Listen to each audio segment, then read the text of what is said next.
taupau elektrą. Čia maksimalus apšvietimas. Tai laba diena, visaginiečiai, laba diena, ne visaginiečiai, tačiau tikrai tikiu, kad širdimi jau ir tapote šiek tiek visaginiečiais. Man didelė garbė pranešti, kad šiandien pas mus yra atvykęs Lietuvos Respublikos prezidentas Gitanas Nausėda.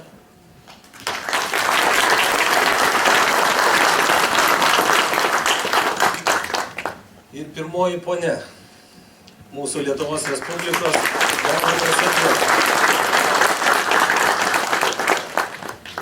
Turėjome ilgą dieną, tačiau turėjom labai turiningą dieną. Aptarėm labai daug miesto vystymo aspektų. Aptarėme ir švietimo projektus. Aptarėme švietimo reformos galimybės. Aptarėme taip pat pasiekiamumo, mūsų savivaldybės pasiekiamumo klausimus. Tai ne tik tas klausimas, kuris daugumoje turbūt Lietuvos savivaldybių rūpi kelių kokybė. Tačiau mes keliame ir kitus klausimus, tokius kaip pasiekiamumas mūsų savivaldybės traukiniais. Ir ne tik iš Lietuvos Respublikos, tačiau ir iš kaimyninės Latvijos. Tikiuosi, kad tos idėjos, kurios buvo išsakytos, ras savo vietą ir prezidentūroje, ras savo vietą ir vyriausybėje, ir mūsų iniciatyvos bus išgirstos ir bus priimti teisingi sprendimai. Taip pat kalbėjome ir apie Ignalinos atominės elektrinės klausimus. Taip pat ir pačios atominės elektrinės infrastruktūros konversijos klausimus. Kaip ją galima būtų išnaudoti tam, kad nesugriauti, o panaudoti kitoms pramonėms šakoms. Ir labai tikiuosi, kad gerbiamas prezidentas tai išgirdo. Labai tikiuosi, kaip šios savivaldybės meras, kad tos idėjos bus gyvendinamos ir jos palaikomos. Todėl dabar noriu tiesiog paklausti, kaip prezidentė jaučiatės šitoj savivaldybėje? Kaip matote mūsų tas idėjas? Ar jos tiesiog idėjos neįgyvendinamos, ar jos visgi turi pagrindą po savimi? Labai norėčiau išgirsti jūsų nuomonę. Ačiū labai, merė. Girdisi? Mikrofonas veikia. Tai pirmiausia, ačiū už galimybę susitikti su jumis, nes tikrai toks yra mūsų tikslas - pamatyti, išgirsti, įvertinti ir pagal galimybės padėti. Tai pirmiausia, ką šiandien pajutau, kad čia gyvena šaunūs žmonės, kad jie myli savo kraštą, kad jie auklėja labai dorus ir gerus vaikus, nes lankėmės taip pat ir atgimimo gimnazijoje, kurioje kalbėjome apie pilietiškumą, apie tai, kaip jie įsivaizduoja, kas yra Lietuvos Respublikos pilietis, kokios yra jo pareigos, ką jis turėtų daryti, kokie turėtų būti jo tikslai gyvenime. Ir tikrai buvo malonu klausytis, kad jauni žmonės kalba taip brandžiai ir taip protingai. Tikrai ryte kalbėjome su gerbiamu meru ir jo komanda apie daug dalykų, kurie, aš juos suskirstyčiau į dvi dalis. Kai kurie dalykai pasikartoja visose savivaldybėse ir jie yra būdingi beveik visoms Lietuvos savivaldybėms. Deja, kelių būklė turbūt yra toks klausimas, kuris šiandien visur keliamas ir keliamas teisingai, teisėtai. Deja, ilgus metus finansavę kelius pernelyg mažai. Mes jau susilaukėme tokios situacijos, kai ko gero net ir kelių šimtų milijonų eurų papildomai iš esmės situaciją tik tai šiek tiek pagerintų, bet lūžio nesukeltų. Todėl be abejo kiekvienais metais stengiamės, raginame vyriausybę, kad ji rastų be kitų daugybės tikslų ir papildomus resursus keliams. Šiais metais dėja pridėjo tik tai 40 milijonų eurų ir tai yra visiškai nepakankamai, kad galėtume kalbėti apie esminius pokyčius. Todėl matydami, kad situacija artimiausių metų labai sparčiai nesikeis, mes imamės tam tikros teisėkūrinės iniciatyvos, ją galėsime pristatyti, jeigu bus įdomu, šiek tiek išsameu. Atiduodame dalį kelių. Сегодня в новостях. Tai atiduodame dalį kelių būtent savivaldybėms, kartu ir atiduodame tam tikrus finansinius išteklius, kurie yra, iš kurių savivaldybės galės imtis atsakomybės už tuos kelius. Manau, kad jūsų savivaldybės situacija yra šiek tiek specifinė. Visaginas nėra rajonas, Visaginas yra, vėlgi, dar kartą pasakykit, Visaginas, aš vis tiek iki kelionės pabaigos žadu įsisavinti ir teisingai kirčiuoti, Visaginas. Visagino situacija yra tokia, kad keliai praktiškai išasfaltuoti maždaug tuo pačiu metu. Maždaug tiek pat laiko jie buvo netvarkomi ir štai jie dabar yra tokios būklės, kokios yra. Todėl turbūt su keliais šimtais tūkstančių eurų čia situacijos iš esmės nepakeisi ir reikia kardinalių sprendimų visos valstybės mastu, kad galima būtų juos iš naujo asfaltuoti, pakeisti dangą ir tikrai mėgautis gerais keliais. Kita problemų grupė yra susijusi su švietimu ir kalbėjome ir apie švietimą, ir apie sveikatos apsaugą, tai yra svarbu.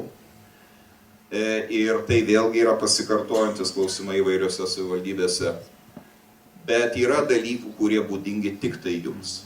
Ir niekur kitur mūsų Lietuvos Respublikoje Ignalinos atominė elektrinė nestovėjo.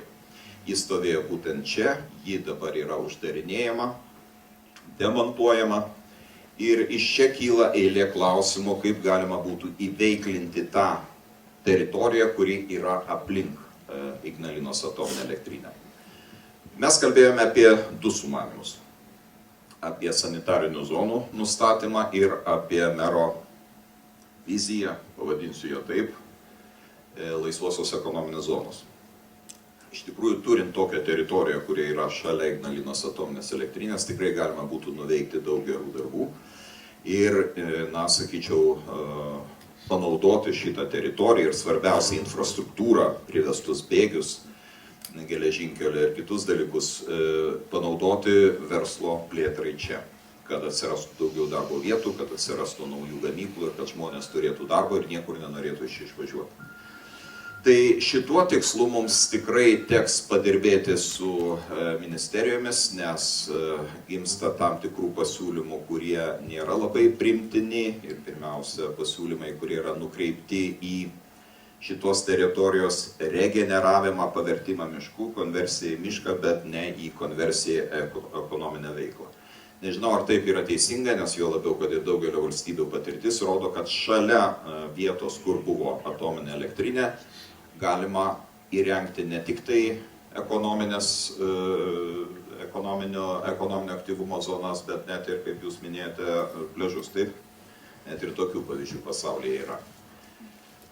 Aš džiaugiuosi prieš keletą metų įsteigta Intersurgical gamykla, kuri jau sukūrė daugiau kaip 300 darbo vietų ir ateityje kurs dar daugiau, tai yra patrauklios, gerai apmokamos darbo vietos. Tik tai išklausiau ir išgirdau tikrai šitoje vietoje, kad labai nepatogus maršrutai, geležinkelio maršrutai, kur geležinkelių galima panaudoti kur kas labiau, jis būtų kur kas patrauklesnis, jeigu maršrutai, laikai būtų labiau priimtini žmonėms ir tai galima būtų tiesiog panaudoti šalia automobilių, nes automobiliai teršia labiau, geležinkeliai yra ekologiškesnė transporto priemonė. Ir svarbiausia, geležinkelių galima atgabenti žmonės iš Vilniaus, iš kitų vietų ir galimas dalykas, kad ne Visagino gyventojai važiuos dirbti į didmiesčius, o galbūt net darbuotojai iš didmiesčių atvažiuos dirbti į tą patį Intersurgical ir kitas gamyklas.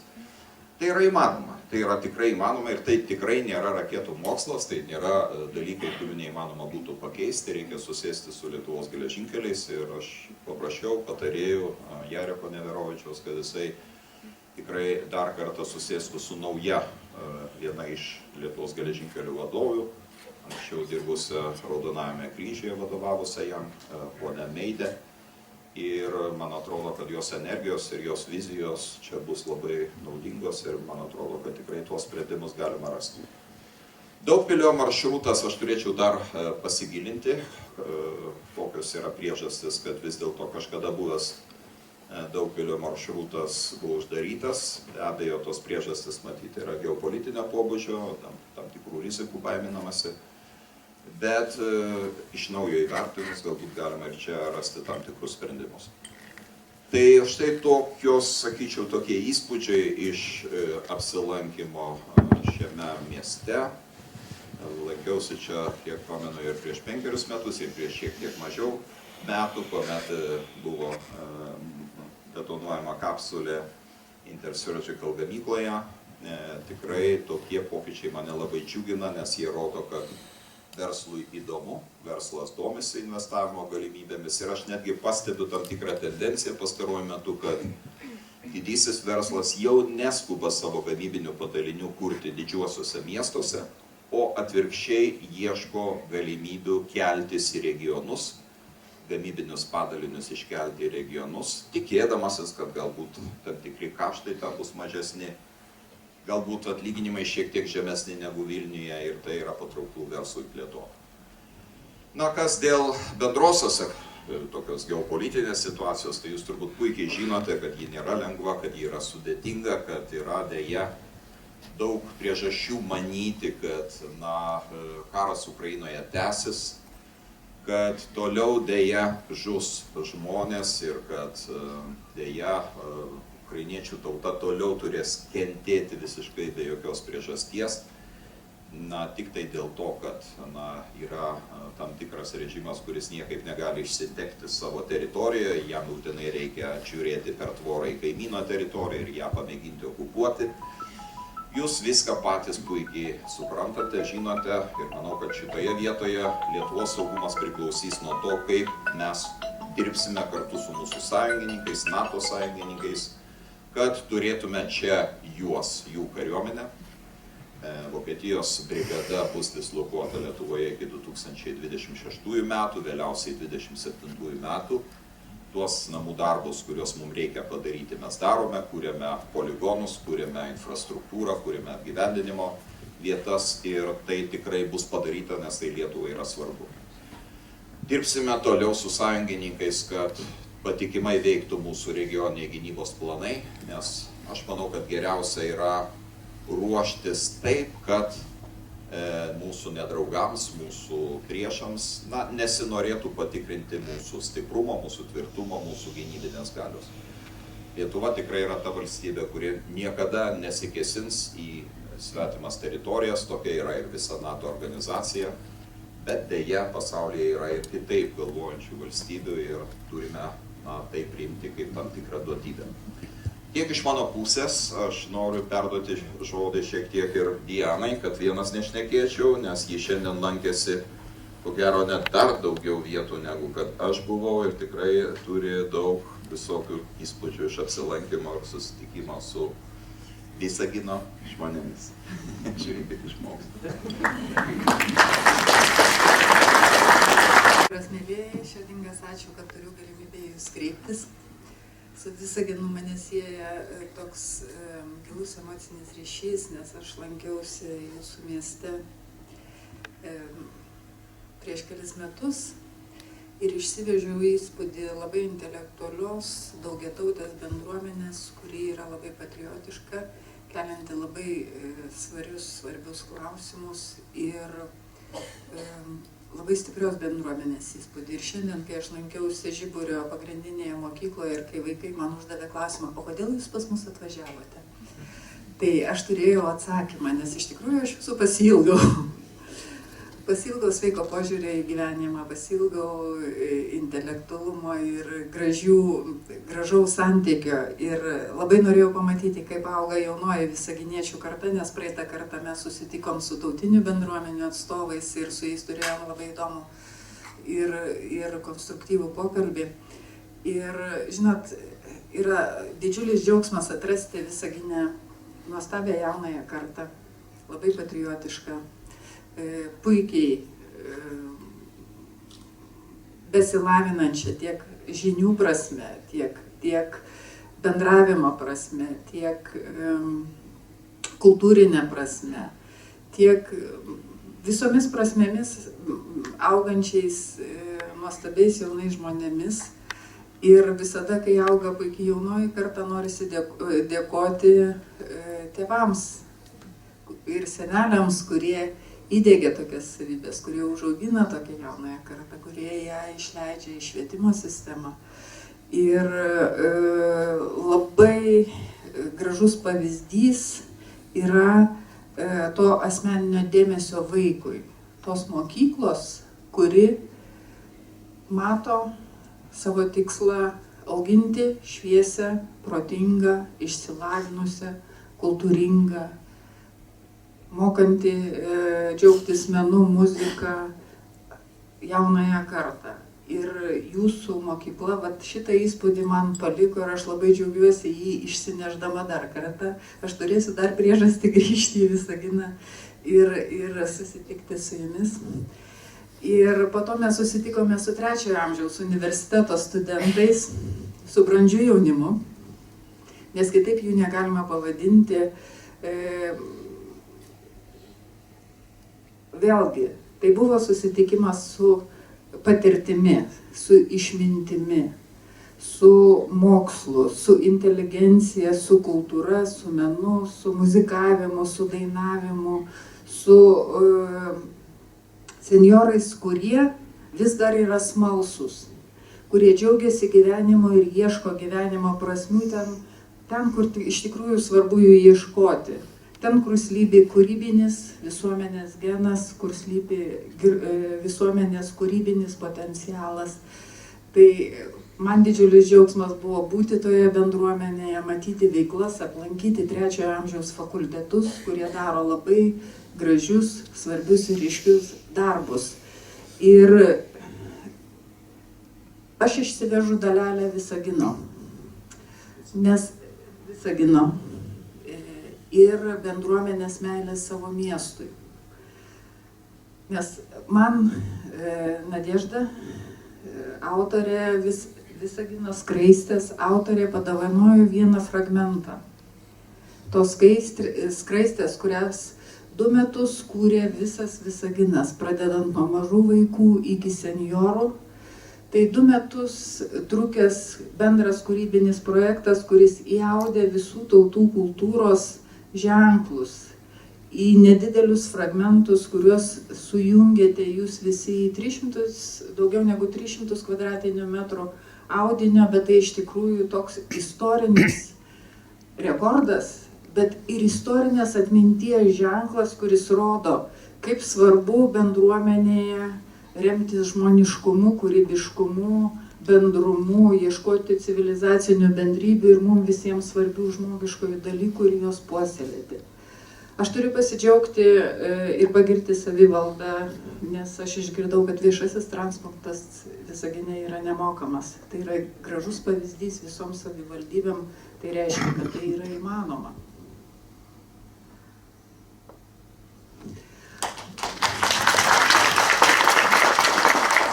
Ir visą tai gimsta iš meilės savo miestui. Ir tai yra gimsta viskas iš patriotizmo ir iš miesto, kurį jūs norite matyti, kūrimo. Tai nepraraskite tos energijos, to kūrybinio prado ir statykite miestą, kuris jums yra brangus. Ir labai noriu padėkoti, mes lankėmės kultūros centre. Ir taip pat susitikom su ukrainiečių bendruomenė. Ir čia aš vėlgi noriu padėkoti savivaldai, nes ukrainiečiai rado namus jūsų mieste jie gali auginti savo vaikus.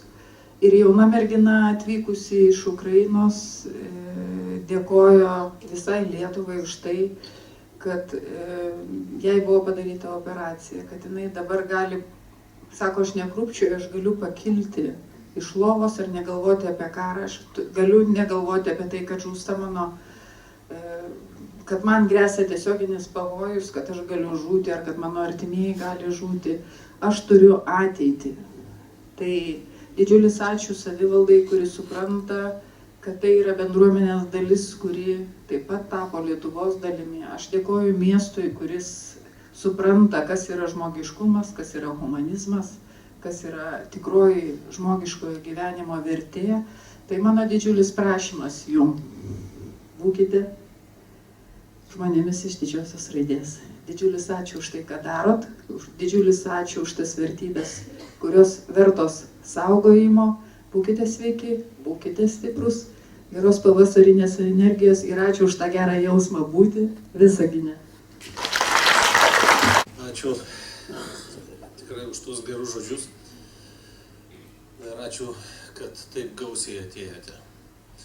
Tikrai šitą salę jau turbūt daug laiko nematė tiek žmonių. Ir tiek žmonių, kurių dar ir netilpo. Todėl tikiuosi, kad ir klausimų turite prezidentui, pirmai poniai. Tai jeigu turite, prašau užduoti. Patarėjų komanda, už jūsų dėmesį Visaginui. Jūs visada atrandate žodžius ir Diana, pačius šilčiausius Visaginui. Gal kitose rajonuose tiek nepasakot, kiek jūs, kokį dėmesį skiriat visaginiečiam. Tikrai didžiulė jums pagarba, didžiulis ačiū visų visaginiečių. Jie yra įvairia vardu ir jie yra įvairia taučiai, taip, bet jie mokosi ir kalbos. Aš žinau apie klausimą užduotą. Jie stengiasi išmokti, jie kalba jau lietuviškai.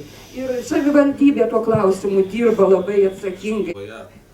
Valstybėje gana gerai laisvai jaučiamės, bet kuo aukščiau valdžioje, tuo laisvės laipsnių vis mažiau ir mažiau. Ir jau čia man signalizuoja, kad žinok, prezidentas jau turi greitai vykti ir todėl sutarkime paskutinį klausimą, kai matau, kad keliat ranką, jaunimas mūsų, prašau.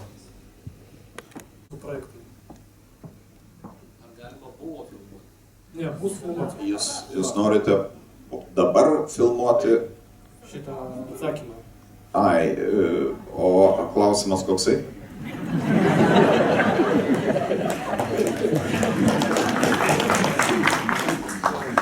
Mes esame metų programos dalyviai. Mokyklos Europos parlamento ambasadorius, kurios tikslas ugdyti jaunusius europiečius būti aktyviai savo šalies ir Europos Sąjungos piliečiais. Ir mes norime jums užduoti klausimą. Kokių konkrečių iniciatyvų imasi jūsų vyriausybė, remdama Lietuvos jaunimą Europos integracijos ir bendradarbiavimo Europos Sąjungoje rėmuose? Toks klausimas. Nes Europa jaunimui šiaip tai skiria tikrai didelį dėmesį ir viena iš konkrečių iniciatyvų, štai dabar pastaruoju metu jaunimo organizacijų keliamų yra, ir šiandien tai apie tai kalbėjome mokykloje, kiek galima mažesnės amžiaus kartelės nustatymas, kuomet žmonės sulaukę 16 metų, pavyzdžiui, galėtų įgyti teisę balsuoti savivaldybės rinkimuose. Kitaip tariant, kad jaunieji mūsų žmonės, jaunoji karta būtų tikrai pilietiškai sąmoninga, rūpintųsi savo valstybės reikalais, kaip galima anksčiau įtraukti juos į politinį gyvenimą. Bet žinot, kas atsitiko? Aš visada tą eksperimentą pakartoju, nes klausimą išgirstu jau ne pirmą kartą. Ir aš paprašiau pakelti rankas mokykloje tų, kurie būtų už tokį amžiaus iki 16 metų sumažinimą. Ir kaip jūs manot, kiek rankų pakilo? Mažai. Labai mažai, ne tas žodis, kad mažai, labai mažai. Iš vis ar pakilo? Pakilo. Pakilo keletas rankų, kitos pakeltos rankos buvo mano patarėjų ir mokytojų. Tai matyt rodo, kad didžioji dalis jaunimo vis dėlto laiko, kad dar negali prisimti atsakomybės už savo valstybės ateitį, kadangi galbūt dar gyvenimiškos patirties trūksta, ar nepakankamai įsigilinę į visuomeninius klausimus. Bet aš manau, kad tendencija tai yra teisinga. Ir aš manau, kad jeigu ateityje jaunimas įgys tokias galimybės prisimti atsakomybę, galbūt dar ne pačiam išrinktam, aš sutinku, kad turbūt 16 metų žmogus dar neturėtų būti išrinktas į valdžios institucijas, bet kad jisai pats galėtų balsuoti ir prisimti atsakomybę, kodėlgi ne? Aš manau, kad tai yra teisingas kelias, prie jo reikėtų laipsniškai eiti, bet labai norėtųsi, kad kuomet mes vėl pasitikrinsime, kad salėje pakiltų na bent pusę rankų, tada jau galima sakyti, aha, jaunimas keičiasi ir jaunimas tikrai šito nori. O šiaip tai yra daug visokiausių iniciatyvų Europos ir aš siūlyčiau šitą prasme mūsų išrinkti Europos parlamento nariai. Šiuo metu turime 11 nuo Lietuvos Respublikos. Tiesa, greitai bus rinkimai, pasikeis jie, atsiras nauji, kad jūs kreiptumėtės į juos, nes jie turi specialius finansinius išteklius tam, kad organizuotų ekskursijas į Briuselį, kad supažindintų su programomis, kurios yra ES mastu.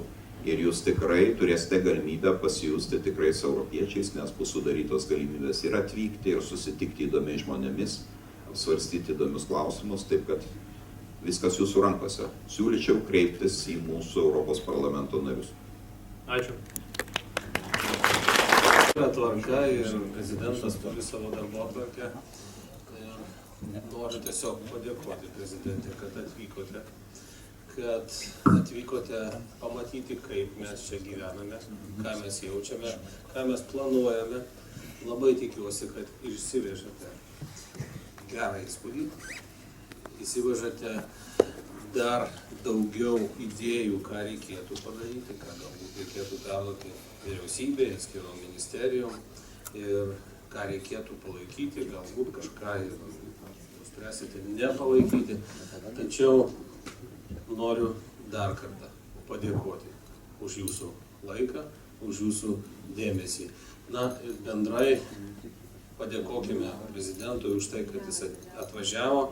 Ir tikrai ne tam, kad čia rinkiminės agitacijas daryti, o tam, kad su vizitu pareigas vykdantis prezidentas atvyko išgirsti savivaldos klausimų. Ačiū labai. Ačiū, mielieji. Aš tik tai noriu pasakyti, kad tie konkretūs klausimai su pavardėmis ir su medžiaga, būkit geri, perduokit tą medžiagą patarėjams, nes priešingų atveju mes negalėsime jums padėti. O mes savo raštu pasižiūrėsime dėl poliklinikos, tikrai dar kartą paprašiau mero, kad negali būti tokių dalykų vaikui, jeigu reikia pagalbos, jis turi būti suteikta, ypač pirminė pagalba. Įspūdis tikrai, patikėkite, labai geras, aš tikrai matau, žinot, man nėra tautybės klausimas pats svarbiausias. Aš visada vertinu žmonės pagal jų atsidavimą valstybei, apie jų lojalumą. Ir aš matau čia tikrai mylinčių savo kraštą žmonės, kurie nuoširdžiai dirba kiekvieną savo darbo srityje ir tikrai puoselėja, tikrai Diana teisingai pasakė, jūs puoselėjate puikiai jaunąją kartą. Ir aš tuo turėjau progos šiandien įsitikinti, lankydamasis Atgimimo gimnazijoje ir tikiu, kad ir kitose mokyklose besimokantis vaikai yra lygiai tokie patys. Tai to ir norėtųsi palinkėti, kad čia būtų tikrai piliečių bendruomenė, kurie rūpinasi savo krašto grožiu, perspektyvomis. Aš matau tikrai veiklę vietinę valdžią, veiklius visuomenininkus, politikus vietos ir, tiesiog palinkėkime vieni kitiems sėkmės. Tikrai yra daug problemų centrinės valdžios lygių, yra daug užsienio politikos, krašto saugumo problemų, bet šituos dalykus jau palikite spręsti mums, o mes visada jausime stiprus ir jausime, kad turime tvirtą užnugarį, jeigu turėsime štai tokius pilietiškus, atsidavusius savo valstybės žmonės, nes dėl tokių žmonių norisi stengtis ir norisi, kad valstybė būtų saugi, stipri ir turėtų tikrai gražią perspektyvą. Ačiū Jums už šitą susitikimą ir iki kitų pasimatymų.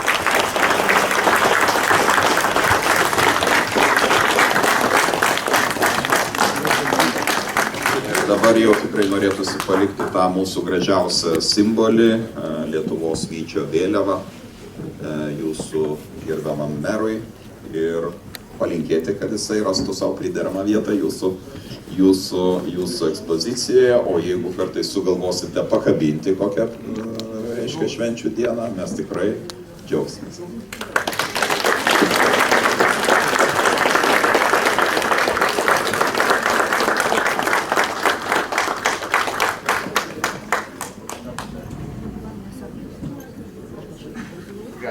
Ką jūs norėjote?